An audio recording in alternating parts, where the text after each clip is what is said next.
இருமல் மருந்தில் குழந்தைகள் உயிரை பறித்த ஆட்சி. இதுதான் திராவிட மாடல் ஆட்சி. நெய்யில் கலப்படம் செய்து ஆந்திராவில் தலை குனிந்த காட்சி. இதுதான் திராவிட மாடல் ஆட்சி.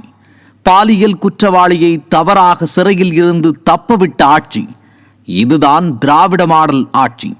வேலை வாய்ப்பில்லாமல் இளைஞர்களை போதையின் பாதையில் மடைமாற்றிய ஆட்சி.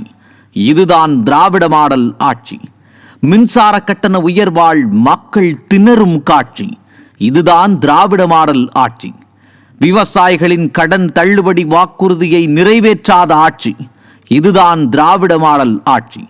பள்ளி கல்வியில் தரம் குறைந்து மாணவர்கள் பாதிக்கப்பட்ட ஆட்சி. இதுதான் திராவிட மாடல் ஆட்சி. மருத்துவமனைகளில் மருந்து இல்லாமல் நோயாளிகள் தவிக்கும் காட்சி. இதுதான் திராவிட மாடல் ஆட்சி. சட்டம் ஒழுங்கு சீர்குலைந்து குற்றவாளிகள் சுதந்திரமாக நடமாடும் காட்சி. இதுதான் திராவிட மாடல் ஆட்சி. ஊழல் குற்றச்சாட்டுகள் அடிக்கடி எழுந்த காட்சி. இதுதான் திராவிட மாடல் ஆட்சி. பொதுமக்கள் நலத்திட்டங்கள் காகிதத்தில் மட்டுமே இருக்கும் காட்சி. இதுதான் திராவிட மாடல் ஆட்சி. அரசு பணியாளர்களின் கோரிக்கைகளை புறக்கணித்த ஆட்சி. இதுதான் திராவிட மாடல் ஆட்சி. தொழிலாளர்களின் உரிமைகளை குறைத்த ஆட்சி. இதுதான் திராவிட மாடல் ஆட்சி. ஆக வெற்று விளம்பரமும் வேதனையும் நிறைந்த ஆட்சிதான் திராவிட மாடல் ஆட்சி.